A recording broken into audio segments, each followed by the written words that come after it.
Hello மாமா, வாட்ஸ்அப்ல invitation அனுப்பிச்சிருக்கிறேன். மறக்காம அக்காவையும் குழந்தைங்களையும் கூப்பிட்டுக்கின்னு குடும்பத்தோட வந்துருங்க. ஏன் கல்யாண இன்விடேஷன் இல்ல, ஆறுதல் கூறும் நிகழ்வு இன்விடேஷன். புரியலையா? அதான் மாமா, போன மாசம் உங்க அப்பா இறந்தாருல்ல, என்னால கூட நேர்ல வர முடியலன்னு கோச்சிக்கிட்டீங்கன்னு அக்கா சொன்னா. அதனால நான் என்ன பண்ணிருக்கிறேன், ஏசி பஸ் ஒன்று புக் பண்ணிக்கிறேன். நீங்க வெயிட்டை விட்டு வெளியில வந்தா போதும், பசங்க ஏசி பஸ்ல அல்லேக்கா உட்கார வச்சுட்டு நீங்க அப்படியே வந்தீங்கன்னா A to B ஸ்நாக்ஸ்லாம் ஆர்டர் பண்ணிக்கிறேன். அதெல்லாம் அப்படியே சாப்பிட்டுக்கிட்டு சென்னை பக்கம் வந்தீங்கன்னா ஈசிஆர்ல ரூம் போட்டுக்கிறேன். அங்க வந்து என் ஆறுதலை நான் அப்படியே வழங்கிட்ட பிறகு அதே ஏசி பஸ்ல நீங்க ஊருக்கு போய் சேர்ந்துடலாமாமா. இப்ப எதுக்கு திட்டுறீங்க? அன்னைக்கு என்னால வர முடியல, வந்தா கூட்டம் சேரும், அதனாலதான் வர முடியல.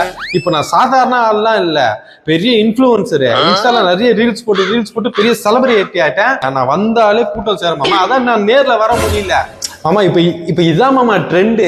ஐயோ மாமா, யாருக்கும் தெரியாம கச்சிஃப் கட்டிலாம் வரலாம் மாமா. ஆனா நான் கச்சிஃப் கட்டின்னு வரேன்றத போட்டோ எடுக்கவே ஒரு தனி டீமும் வரும் மாமா. அதெல்லாம் எங்களுக்கு தெரிஞ்சிடும்.